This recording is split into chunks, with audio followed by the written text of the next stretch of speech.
Good morning, my dear student. Welcome back once again in a very fresh video. In this video, I am going to cover a short story named Old Man at the Bridge, written by Ernest Hemingway. Ernest Hemingway was an American novelist who has written a lot of novels, a lot of short stories. His stories basically focused on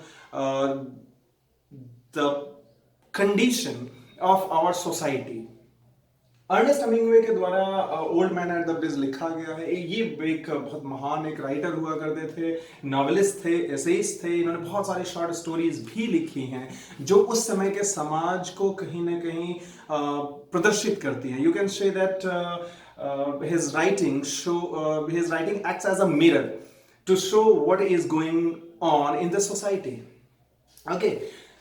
Before starting this chapter, I would like to introduce with some historical facts of this story. इस story को शुरू करने से पहले इस story का कुछ historical background है जिसके बारे में जान लेना थोड़ा ज़रूरी है, क्योंकि ये स्टोरी जो है एक वॉर से रिलेटेड है, स्पेनिश सिविल वॉर से रिलेटेड है, जहाँ पे फैसिस्ट और नेशनलिस्ट दो ग्रुप बन चुका था स्पेन के अंदर में, और सिविल वॉर चल रहा था 1936 से 1939 तक ये सिविल वॉर चला था। और इसी के बाद आपको पता होगा कि सेकेंड वर्ल्ड वॉर शुरू हो गया। You can say that Spanish Civil War create a platform for Second World War. Okay, Ernest Hemingway just condemned through his writing that what is going on in the society and what maybe happen due to war. Okay, we are just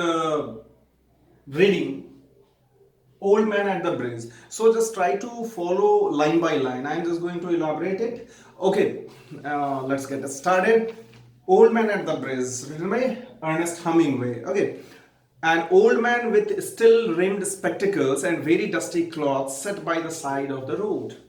एक बार एक बुजुर्ग इंसान still-rimmed, the frame of his spectacles is made up of steel. Okay, an old man with still rimmed spectacles and very dusty clothes sat by the side of road. एक बार एक बुजुर्ग इंसान जो कि चश्मा पहने हुआ है, चश्मे का फ्रेम के बारे में भी डिस्क्रिप्शन है कि वो स्टील का बना हुआ है और बहुत ही डस्टी क्लॉथ्स के साथ रोड के साइड में बैठा हुआ है। Okay, there was a pontoon bridge across the river.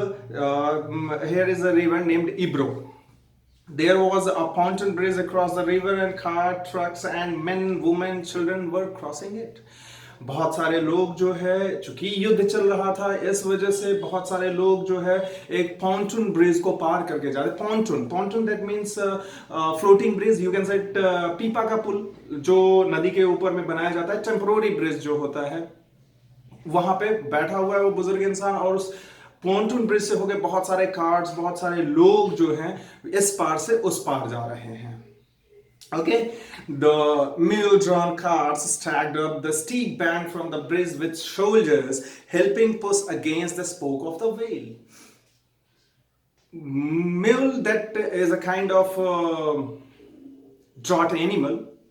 एक एनिमल का नाम है, जैसे हम लोग के यहाँ बैलगाड़ियाँ होती हैं, वहाँ पे मिल के द्वारा खींचा जाने वाला कोई कार्ट रहा होगा जिसमें बहुत सारे लोग बैठे हुए हैं, और वो स्टीप बैंक जो कभी भी ब्रिज जो होता है वो एक साइड से स्लोप और एक साइड से स्टीप होता है, तो उस पर चढ़ नहीं पा रहा होता है, जहाँ पे बहुत सारे सोल्जर्स उसको चढ़ाने की कोशिश कर रहे होते हैं।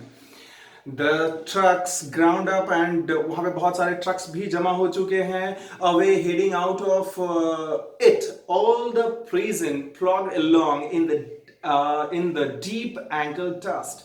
वहाँ पे जो है बहुत सारे पीजन क्लास के लोग, जो आप बोल सकते हैं एग्रीकल्चरल लेबरर्स जो है, बहुत सारे लोग वहाँ पे हैं जो नंगे पांव ही, जो बेयर फुटेड ही उस ब्रिज को क्रॉस कर रहे हैं, लेकिन बहुत ज्यादा रोड डस्टी है, इस वजह से सबको बहुत ज्यादा परेशानियां भी हो रही हैं।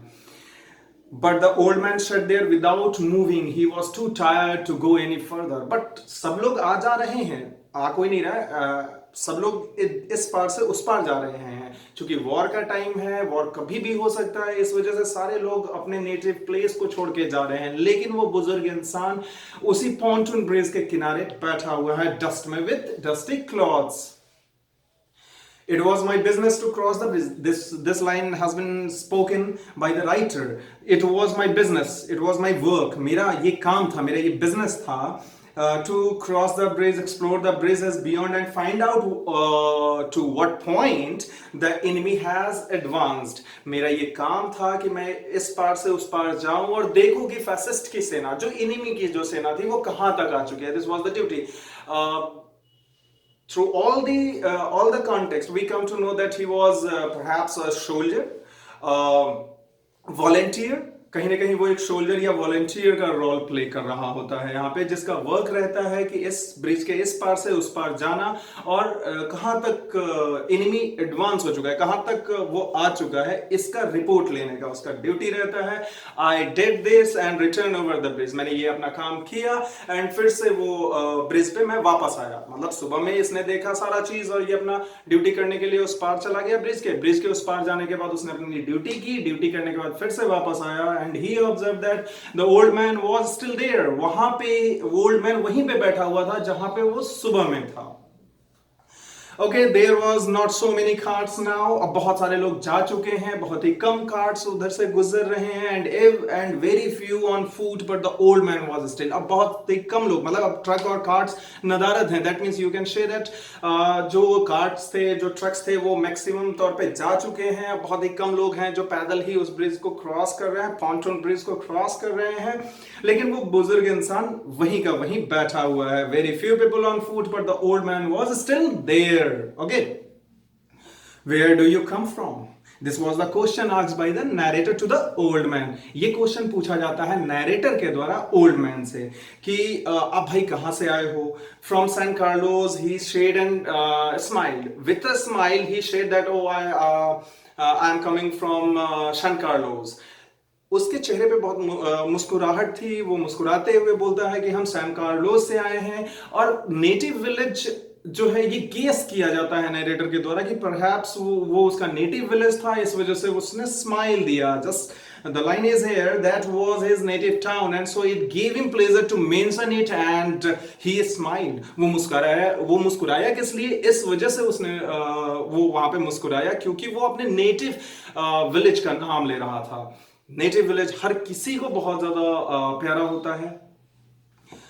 I was taking care of animals, he explained. He explained that I was the last man who was just taking care of the animals. मैं वो इंसान हूँ जो जानवरों का ख्याल रख रहा था अपने विलेज के अंदर में. Oh, I said not quite understanding. This line has been shared by the narrator that ये जानवर तो इसके पास अभी है नहीं, तो ये कौन सी जानवरों की बात कर रहा है. यहाँ पे तो कोई जानवर उसको दिख नहीं रहा है नैरेटर को. इस वजह से वो बोलता है कि जो तुमने बोला वो बियॉन्ड मेरे अंडरस्टैंडिंग है, वो हम उसको समझ नहीं पा रहे हैं, तुम क्या बोल रहे हो. Yes he said I stayed. ये यहाँ पे फिर से ओल्ड मैन रिप्लाई करता है कि नहीं, हम अपने गांव में रुके थे. You see take care of animals. हम इसलिए वहां रुके थे ताकि हम अपने जानवरों का ख्याल रख सके. I was the last to leave the town of San Carlos. मैं वो आखिरी इंसान हूं जिसने सैन कार्लोस विलेज को छोड़ा. He did not look like a shepherd, not a herdman. Shepherd चरवाहे को ही कहा जाता है, भेड़ बकरियों के झुंड को चराने वाले लोगों को बोला जाता है. हर्डमैन जो बड़े बड़े जैसे गाय वाय हो गई, जो मवेशी हो गए, उनको चराने वाले को हर्डमैन कहते हैं, बड़े झुंड को चराने वाले को. And I looked at his black dusty clothes and his grey dusty face and his still rimmed spectacles and said, what animals were they? The narrator was very much confused that the old man was just elaborating about the animals, but there were no animals altogether. Okay. In these lines, the narrator has explained that I stayed, you see, take care of animals. I was the last to leave the San Carlos. Narrator जो है वो वहां पे खड़ा है. Old man जो है वो इलाबरेट कर रहा है कि मैं आखिरी इंसान था अपने विलेज को छोड़ने वाला. इसी चीज पर नरेटर ऑब्जर्व मार्क करता है, उसको थोड़ा माइन्यूटली ऑब्जर्व करता है कि आखिर न ये शेपर्ड की तरह लग रहा है, न ही हार्डमैन की तरह लग रहा है. इसके क्लॉथ्स भी बहुत ज्यादा डस्टी हैं और उसका चेहरा भी जो है एक्सप्रेशनलेस है, काफी ज्यादा डस्ट है उसके चेहरे पे. और स्टिल रिम्ड स्पेक्टिकल्स को वो ऑब्जर्व करते हुए उसे बोलता है, भाई आप जो बात कर रहे हो उसमें जानवरों का जिक्र करो, वो कहाँ है, कौन से जानवर, कहाँ है जानवर. Okay. Various animals he shared and shook his head. I had to leave them. वो यहाँ पे रिप्लाई करता है ओल्ड मैन इस क्वेश्चन पे, नरेटर के क्वेश्चन पे कि बहुत सारे जानवर थे जिनका मैं ख्याल रख रहा था. Dear student, there is a long short story, so I will cover into two or three video. So we will start from page number 49 in next video. Thank you for watching.